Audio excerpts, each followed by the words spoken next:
Country, an English book to read today, son. Dirty Birdie, Burger Story, and we can have to start for chapter 1 and the end of chapter 2, okay? And one more time, so we're reading about some Dirty Birdie, Snore Story, and we can have to start for chapter 3 and then chapter 4, okay? And ordered for these two book and two stories. Here we go. First, we can read Dirty Birdie, Snore Story, chapter 3. Next morning, Bertie joined Darren and Eugene at breakfast. So, how was last night? Asked Eugene. Bertie groaned. Terrible. Same here, nodded Darren. No, old Nick never stopped moaning. You should try being in my room, said Bertie. Darren cries himself to sleep. That's nothing. Nick tried to make us tidy our room, said Eugene. And Bertie shook his head. It's ridiculous. He hates a room with them. And so Nick. If only he could swap places, they'd both be happy. He glanced over. Nick was sitting by himself, looking. Hey, Nick, said Bertie, starting over and sitting next to him. Nick groaned. What do you want? I just wonder how you're getting on my roommates. And Nick told his cereal. They're eye dogs, he said. They can awake all night. And Bertie nodded. I skipped you rather to be Treble and Warren. At last, they wouldn't put crisps in my bed, groaned Nick. And Bertie tried to not laugh. So listen, he said.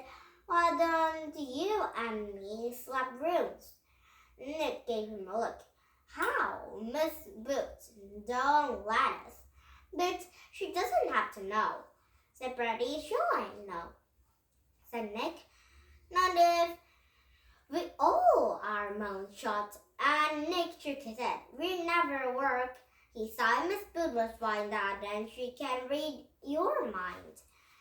And Bertie gave up. There's whistling time, and Nick never risked taking any trouble. He didn't have dare blow his nose without Miss Boots' permission. The only he'd ever change his rooms if they were sleepwalking at night. And Bertie's eyes suddenly lit up. Wait a minute. That was such a bad idea. Well, said Darren. When Bertie returned, what did he say? Bertie shook his head. It's too chicken, but don't worry, I've got a brilliant idea. It's almost midnight. The corners is silent. In room 7, the only sound was Noah and Nick snoring. Tap, tap, someone knocked on softly in the door. Who is it? Whispered Eugene. It's me, you fool, answered Bertie. Is he asleep? Yes. Not so loud.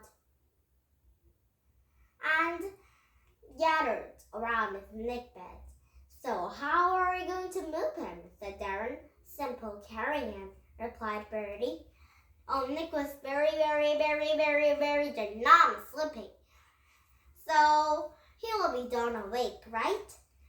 And Nick and Darren, Bertie and Nick, Bertie and Darren and Eugene was carrying him and down into the door, and Bertie will be asleep in Nick's bed. Very good. And don't be stupid. He bounds to wake up, said Darren. No, he don't, said Bertie. Not if we carry him as mattress. He won't feel a thing. They squared down and lifted the mattress off in bed. Nick was a lot heavier than Bertie had. His he weighed a ton. Let's go, she growled. Wherever you do, don't drop him. The laggard Nick out of the room. She was flat and squeezing in the mattress down the door. And Bertie was first walking backyards. And while Darren and Eugene carried another hand. How far is it? moaned Darren. It's not far, said Bertie. Keep moving. They scrambled in the gloomy corner, putting in his panting. And Bertie back on the wall. Ow! He yelled. Shh! He's staring. And they're all frozen. Miss Boo discovered them how a state. And look where we going, he's Eugene. I am. You turn looking backwards, replied Bertie. When they turned in the corner, and the corner became even darker, there's no light at all. Bertie, which one's your room? Whispered Darren. And Bertie looked around. He blinked, and his patch of black could hardly see the doors and let him read up the numbers. Which room was his? Hurry up, groaned Darren. My arms is dropping off. And Bertie tried to remember. Well, was a door on right and left. This one is a mechanical expression and landed on the door handle. Creak! They stopped squatting in the mattress, and Nick didn't seem happy. So now, and Bertie peeked around his room, and orally, he seemed bigger than I remembered. Where's Nick? Asked Eugene. What? Said Bertie. Nick, he's not here. They all stared at an empty mattress. Yikes, said Darren. We've lost him.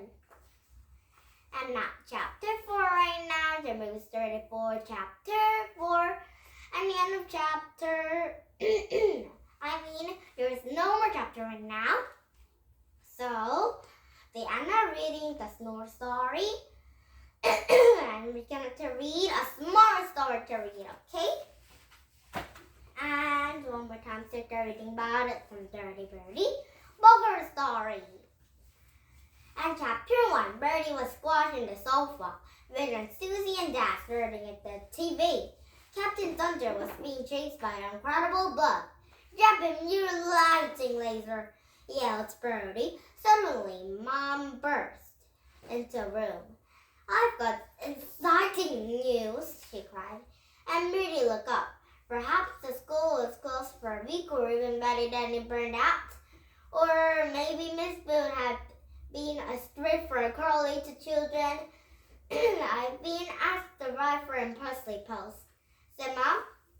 They wanted me to the Winky Restaurant Review. Fantastic, said Dad. They want you to what? Said Bertie. It means I go to a restaurant and write about the paper, explained Mom. They want first one student, so I'm booking dinner for Saturday night. Great, said Dad. Oh, it will be very, very, very, very yummy. And can you take gas? Yes, said Mom. And the best part is a paper place and a bill. We get a free meal. And Bertie picked up his ears. Free meal? Why don't anyone say so before? And he always willing to sit out our free. And there was more perfect restaurant burger menu list there than set of mega cheeseburgers. It were so big he could hardly fit one in his mouth. Can you choose any restaurant, said Bertie? Of course, said Mom. Brilliant, said Bertie. Oh no, said Dad. There was no taking you. Bertie's face fell.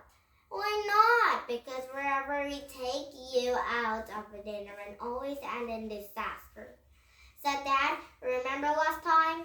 Bertie did. He spilled his Coke down at Susie's dress and it's got painted. And stuck out of his nose. But that wasn't his fault. He could have happened to anyone. And this time will be different, said he promised. Out of question, said Dad. What about me, Mom Susie? I never got to eat 9 restaurants. Mom, look at that. She had been hoping for a romantic dinner for 2. But it was true. There hardly ever ate that as a family. And if Susie came and hardly leave and Bertie at home, all right, she sighed, we all go. Yay! Oh, Bertie. But I only am on station, said Mom. You will be best forever. Okay, said Bertie, then it's not going to until tidy your room. Okay, said Bertie. If it means he can eat a burger mentally and Marlin go anything, even tidy his room. And he started back on TV. Well, what are you waiting for? Said Mom. What's now? Said Bertie. Yes, now, said Mom. I'll be up in a minute to not chapter 2 right now, and tomorrow story for chapter 2 and then chapter 3, okay? And did you have fun? You rest English, country comics, some other books, and you spy. And the book say goodbye to the story Bertie. Bugger story see tomorrow, and Bugger will we see tomorrow. And some of the kind of Bertie and Bertie's parents and Susie will we see tomorrow, okay? And the poem story, snore story with Nick and Darren and Eugene and Bertie will we see tomorrow, okay? And the 2 book and 2 stories see tomorrow. Tomorrow. And these some lots of characters will be seen tomorrow, okay? And thank you for listening to my YouTube, and don't forget to subscribe on YouTube. And bye.